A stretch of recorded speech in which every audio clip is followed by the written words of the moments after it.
kampanja l-ħdura u l-ilmijiet. Irridu warja ġdida nwarbu trabijiet. Irridu naqsu l-ħela l-iskart nisseparaw. Ħalli li turisti f'għawdex nattiraw.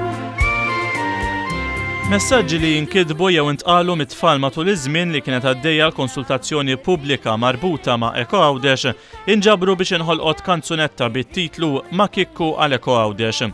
Kif jixet l-isem permezz ta' din il-kanzunetta il-karattru Kikku flimkien ma' tfal Għawċin iwasslu messaġġi favur l-ambjent, favur prattiċi tajbin li inkludu s-separazzjoni tal-iskart, l-użu ta' enerġija alternattiva, proġetti ta' afforestazzjoni u l-importanza tal-edukazzjoni primarja.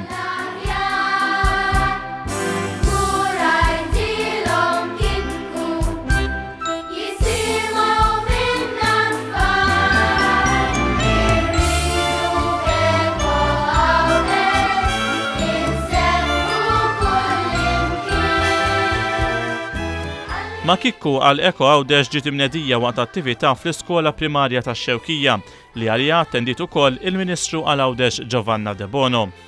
Waqt li kienet qed tindirizza lill edukaturi u l-tfal li jimlew is-sala tal-iskola bi bnadar ikkuluriti, il-Ministru De Bono fissret kif il-kunċett ta' żvilupp sostenibbli marbut ma' Eko Għawdex jinvolvi l-parteċipazzjoni ta' kulħadd, inkluż it-tfal.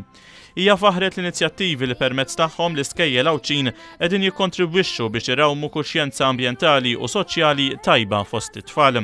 Il-Ministru żiedet tajt il-kanzunetta Ma' Kikku għal Eko Għawdex se tkun mezz ieħor biex l-istudenti jirrelataw magħha dak kollu li jitalmu wara li fil-ġimgħat li għaddew ġie mniedi id-djarju ta' Kikku. Irridu frottu b'xejja xa saħħa ta' kuljum. Irridu l-eserċizzju bir-roti mill-ballun. Dan id-djarju jiġbor fih prattiċi tajbin li jipprattika dan il-karattru fittizju fil-ħajja ta' kuljum bilan li jinqraw minn studenti żgħar u bekk jieħdu eżempju minnhom.